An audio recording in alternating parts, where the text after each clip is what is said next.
olá, olha, a gente entrou simultâneo, Face, Instagram, mais uma live do Bom Pra Cuca.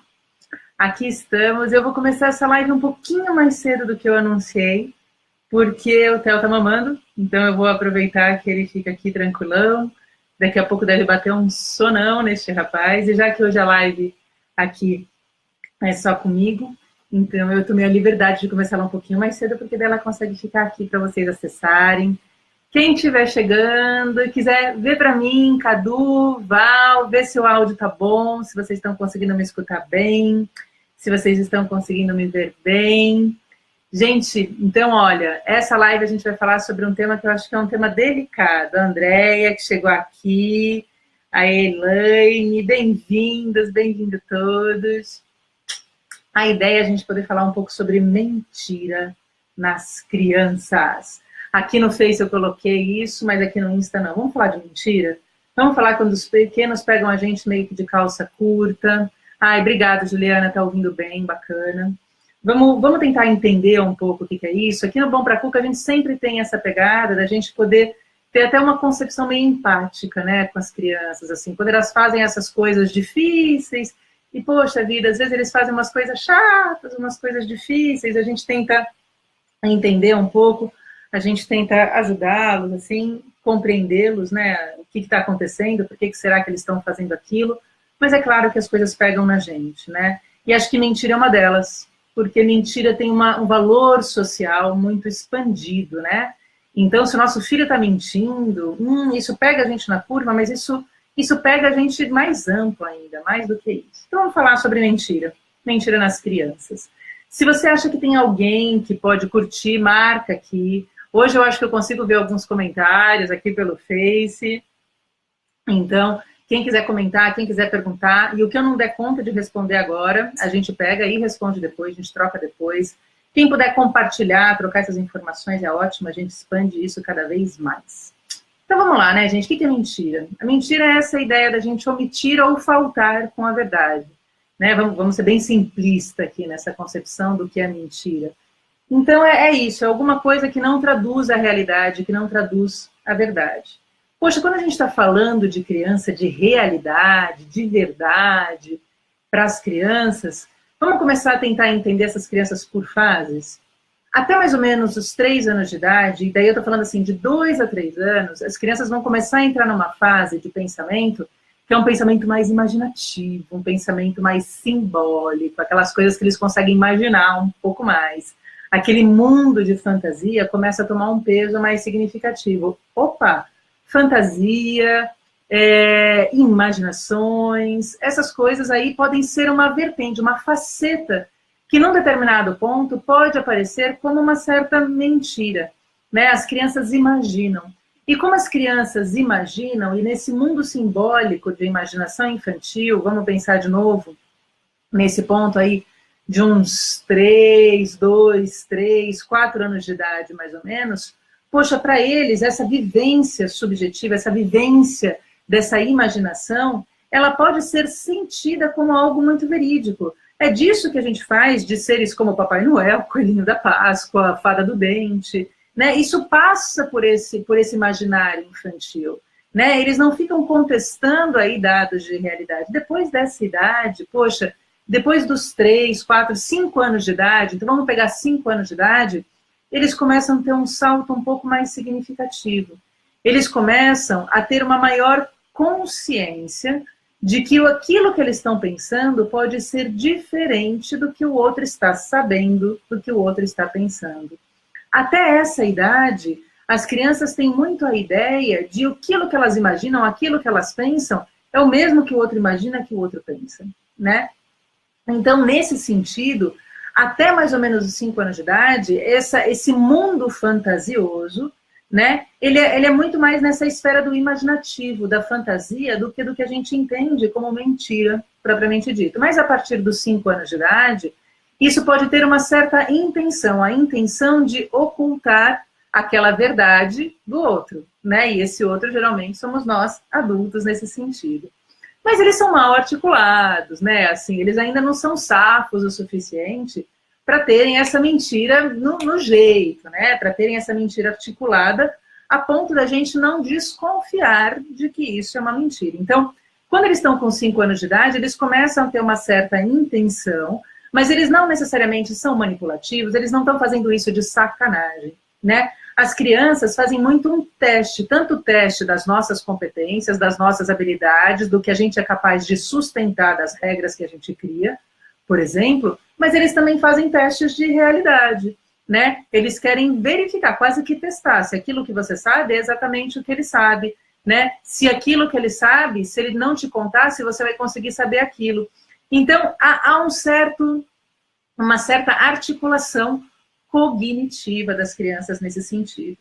E como eu, Dani, adoro falar um pouco do que pode estar por trás disso, né? Na forma de pensar, na forma da cabeça dos pequenos trabalhar, tem aí uma teoria que a gente pode trazer que ajuda muito a gente. A galera de educação que está aqui com a gente no Insta, que baixa aqui com a gente no Face, né? Assim, talvez já tenham ouvido falar um pouco disso. Se não ouviram falar, vale a pena levantar as antenas, porque é uma teoria muito presente, muito vigente no nosso contexto atual, quando a gente fala em termos de neurociências, de uma forma geral, mas de desenvolvimento, de cognição, a gente entende cada vez mais isso, que é a chamada teoria da mente.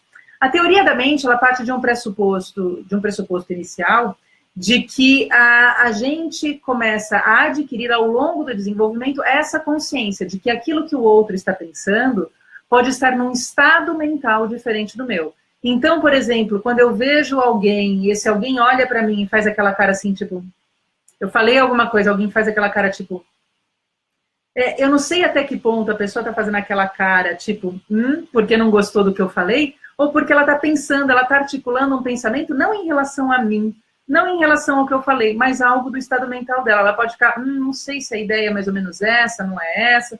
Ela pode estar diante ali de um pensamento crítico e não necessariamente contestando ou desaprovando aquilo que eu estou falando, e eu posso estar interpretando aquilo, poxa, ela não gostou, ela não está gostando do que eu estou falando, ela está desaprovando o que eu estou falando. Vocês conseguem perceber que podem ser estados mentais diferentes, né? Assim, então eu penso uma coisa e interpreto uma coisa do outro, e o outro pensa uma coisa que pode ser diferente daquilo que eu interpretei. Esse é um dos pulos do gato do nosso desenvolvimento cognitivo, e ele começa a dar esse salto, que a criança consegue diferenciar que o outro está pensando algo diferente do que ela pensa, perto desses 5 anos de idade. Então, a gente começa, o desenvolvimento da teoria da mente vem desde antes, a gente começa a ter essa diferenciação de estados mentais, né, acontecendo aí em torno dessa fase, né, dessa fase que a gente tem um grande salto social, em torno de 5 anos de idade, é a adolescência da infância, os 5 anos de idade, né? Tem uma educadora que eu conheço que traz essa ideia, e eu acho que é perfeita nesse sentido. A adolescência da infância é em torno dos 5 anos de idade. Por quê? Porque as crianças começam a contestar com maior propriedade lógica. Elas argumentam, elas questionam, elas têm uma elaboração lógica com tudo isso, porque elas conseguem entender que aquilo que elas estão pensando pode ser diferente, que elas têm um pensamento próprio, há um quê de social, de expansão social, né? Então, assim, dentro da psicanálise, é um clássico édipo nesse momento, não é verdade? Perto ali dos 5 anos de idade. Então, as crianças têm essa concepção edípica, mas é uma grande fase de expansão social. Eles saem daquele nosso pequeno núcleo. Oh, Cissa, obrigada. Cissa falando aqui que está muito bom. Obrigada, querida. Eles saem daquele nosso pequeno núcleo e começam, né, Theo? E começam a entender que, poxa, na casa da avó funciona de um jeito diferente. Ah, então isso pode acontecer na casa da avó, isso não pode acontecer na casa dos pais. É muitas vezes os momentos em que as crianças vão começar a ir para a casa dos amigos e eles começam a questionar, poxa vida, na casa do fulano, a mãe dele fala isso, a mãe dele deixa isso, né, assim, e eles começam a trazer para a gente o que a gente não deixa, começam a colocar a gente na parede um pouco nesse sentido. Meu amor. E isso começa a acontecer em torno dessa fase, em torno desse período. Então, se a gente for pensar, a gente tem essa evolução, esse salto importante. A Ju Santana entrando aqui com a gente. Bem-vinda, Ju, na live. A Ju, super psicóloga, lá da Oncocenter, né? E daí, então, eles começam a trazer um pouco dessa ideia, eles começam a trazer essa contestação aos 5 anos de idade, mas eles vão dar um outro salto muito significativo, que eles vão começar a ter uma faceta chamada metacognição. eles são capazes de parar para pensar sobre o que eles estão pensando dentro desse preceito da teoria da mente, mais ou menos perto dos 7 anos de idade. Isso evolui em paralelo com uma maturação muito grande da atenção, da qualidade da atenção, da função executiva, que é uma habilidade cognitiva nobre, super elaborada. Um dia a gente faz uma live sobre ela aqui para a gente poder conversar. O Marcelo Moretti, bem-vindo, na live. Então, a ideia é essa. Se as crianças lá perto dos 5 anos de idade estão começando a ficar mais safas, estão começando a entender um pouco mais de que elas podem pensar diferente, de que se elas não te falam as coisas, você não necessariamente vai saber, isso é um prato cheio para a gente poder falar sobre essa questão, esse envolvimento numa questão de uma mentira mais próxima do que a gente entende, onde ela tem a intenção de não te contar a verdade, seja porque omite, seja porque ela distorce. Mas não significa necessariamente que é uma sacanagem, né? A grande sacanagem da mentira está muito mais na cabeça do adulto do que da criança nesse momento. Então a gente tem que tomar alguns cuidados quando a gente vai lidar com a mentira na infância, para que a gente não reforce. Por quê? Qual que é a ideia, né, de reforçar? A ideia de reforçar é de manter aquele comportamento mentiroso. A gente entende que aquele comportamento existe, que aquele comportamento não é legal. Ih, meu Deus, alguém está com sono. Que aquele comportamento não é legal. A gente tem que fazer aquele comportamento passar, transitar de alguma forma. E o que a gente vai fazer? A gente vai dar valor a outras coisas que a gente quer que fique, não a mentira. Então, uma das ideias é a gente valorar quando as crianças falam a verdade. Mais do que a gente meter o pau quando elas estão mentindo, é a gente poder pegar e falar para elas: nossa, que legal que você foi capaz, que você teve coragem de me contar sobre essa verdade, né? Assim, apesar disso ser chato, apesar de você saber que eu podia ficar brava, poxa, que legal que você me falou. Isso é bacana, isso traz confiança. A gente tem que estabelecer e fortalecer com as crianças esse vínculo da confiança. Vamos ver se vamos mamar mais, gente. Sabe, gente, quando a gente está mamando e a mãe está fazendo live, é meio complicado, porque daí a gente não consegue prestar atenção na mamada. Mas tá indo. Mas então a gente tem que dar valor ao que? Ao que a gente quer que fique, que é a verdade. A coragem de enfrentar as verdades, apesar das dificuldades. Nem sempre é legal aquilo que a gente está fazendo, aquilo que a gente está falando, mas se a gente fala a verdade, isso é muito mais bacana nesse sentido. Outra coisa é a gente ajudar as crianças nessa discriminação. Fala, olha, eu sou um adulto, né? Eu sou um adulto e eu consigo entender, às vezes, poxa, será que isso é verdade mesmo? Será que isso está acontecendo de verdade? E isso tanto em relação aos nossos pequenos, quanto em relação às coisas que são colocadas para ele. Outro dia a gente experimentou uma situação aqui em casa, a Ana volta de van da escola, e o menino mais velho, mais perto de uns 9, 10 anos de idade, pelo que ela descreveu, começou a trazer uma situação para ela que ela ficou encantada, que o tio dele tinha um zoológico particular dentro de casa, com lobos, e esses lobos foram soltos dentro da escola dela. Meu Deus do céu, né? Assim, mas 8, 10 anos de idade, mais ou menos, parecia ali uma articulação bastante complexa que ele estava trazendo, e ela estava ficando encantada com aquilo. Poxa, mas aquilo não era uma verdade, né? Então era importante a gente ajudá-la, não só ela entender que quando ela oculta as coisas, a gente tem condições de saber essa verdade, porque quer queira que não, a gente é mais escolado que eles, mas ajudar eles a lidarem com fatos, quando eles precisam contestar. Então, assim, o que é fato nessa história? Poxa, mas será que é verdade? Eu não ouço histórias de lobos que são soltos assim pela cidade. Poxa, vamos pedir uma foto? Deve trazer uma foto para a gente poder ver, né? Poxa, isso é tão fácil hoje em dia, né? E daí ele trazia várias respostas para ela, e ela, não, mãe, ele estava sem o celular na hora, ele não pôde tirar uma foto. Não, mãe, esses animais agora estão soltos lá, ele não consegue identificar. Então, assim, cada hora ela trazia uma justificativa que ele apresentava, e ela ainda é pequena, ela caía nessa história toda, né? Então, eu acho que a gente poder trabalhar com os pequenos, lidando com fatos, né? Valorizando a questão da verdade. E um terceiro elemento que eu acho que é importante, só para a gente poder ir configurando aqui e dirigindo para o término aqui dessa nossa live, e não que a gente tenha falado de todas as questões importantes, mas, poxa, se a gente puder ajudar as crianças na reparação, e essa é uma arte difícil, porque se eles estão fazendo alguma coisa, quando a gente falou lá no começo da live, né, se eles estão fazendo alguma coisa, que às vezes é uma coisa que traz uma certa sensação de decepção pra gente, a gente fica chateado de ver um filho mentindo, se ele é mais novo a gente até entende mais, né, a gente tem que tomar cuidado para não dar aquela risadinha e não valorizar o comportamento. Se eles são mais velhos, assim, a gente começa a ficar numa certa sensação de, ai, que decepção, né? Eles estão mentindo para mim e tudo mais. Mas busca lá das entranhas as forças que vocês conseguirem nesse sentido, para que a gente possa tentar fazer uma reparação, né? Então, vamos começar a falar a verdade? Vamos ver o que a gente pode fazer? O que será que aconteceu que a gente teve que mentir, que você teve que mentir, que você mentiu? Poxa, né? Vamos começar a entender o que está acontecendo e ajudar eles a terem esse espaço para eles construírem a verdade e poderem deixar de lado essa história da mentira. Então, gente, essa ideia de mentira nos pequenos, vamos tomar cuidado porque o peso, o valor, a condenação é muito mais do adulto do que da criança. A criança ainda não tem todo esse peso nesse sentido, mas a gente não pode ignorar esse valor social. A gente não quer criar uma criança que sustente mentiras ao longo do desenvolvimento dela. Isso não é bacana, né, para eles de uma forma geral, nem para a gente, nem para a sociedade. Então vamos criar crianças que falem, que sejam capazes de enfrentar essa verdade nesse sentido. Como é que a gente pode fazer isso? A gente tem que entender que até mais ou menos os 5 anos de idade, eles são muito frágeis, porque eles são muito fantasiosos nesse sentido. A partir dos 5 anos, eles sacam que tem uma diferença entre as verdades e as mentiras. Até lá, eles são muito mais imaginativos e fantasiosos nesse sentido, né? E o que a gente pode fazer? Vamos ajudar, vamos valorizar as verdades? Então, quando eles falam a verdade, mesmo depois de uma mentira, fala, poxa, que bacana que você foi capaz disso. Não foi legal mentir, mas que bacana. Isso já é uma forma de reparação.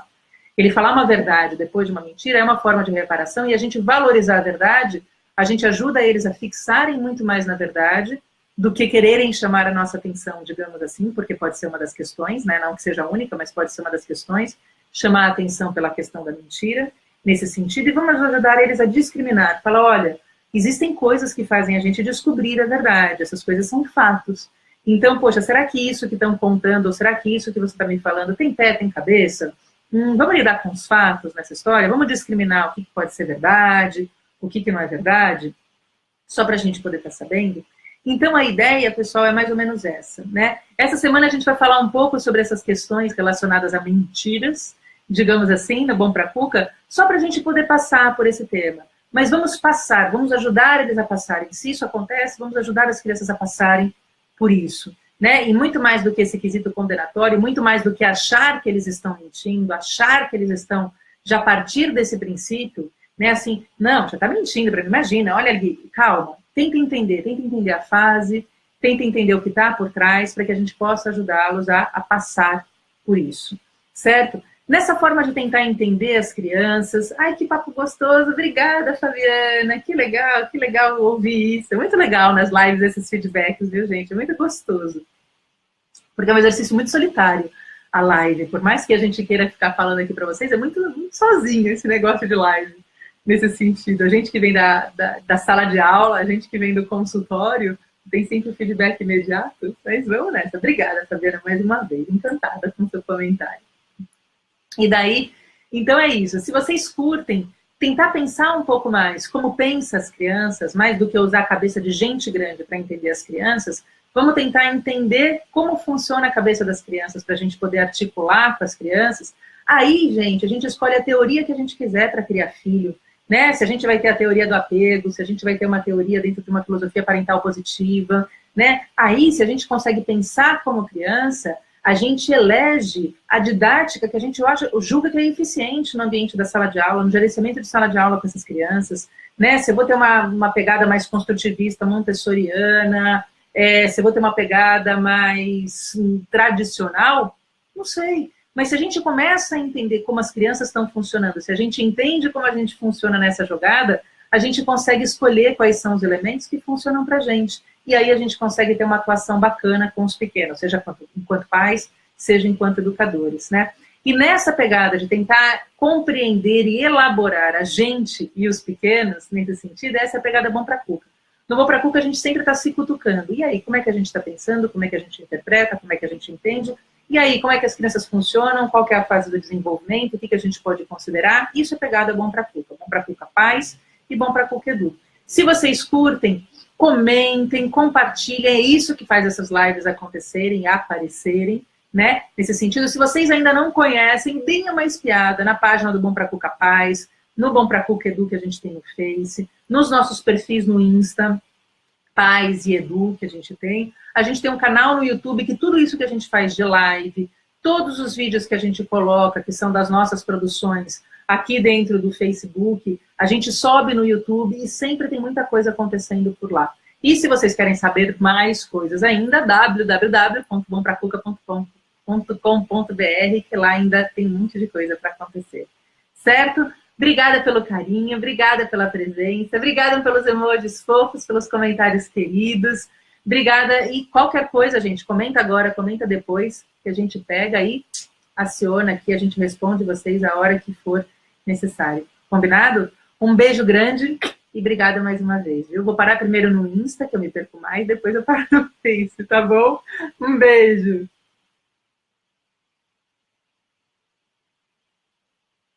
Oi. Aqui, muito bom. Aqui, gente. Beijo para vocês.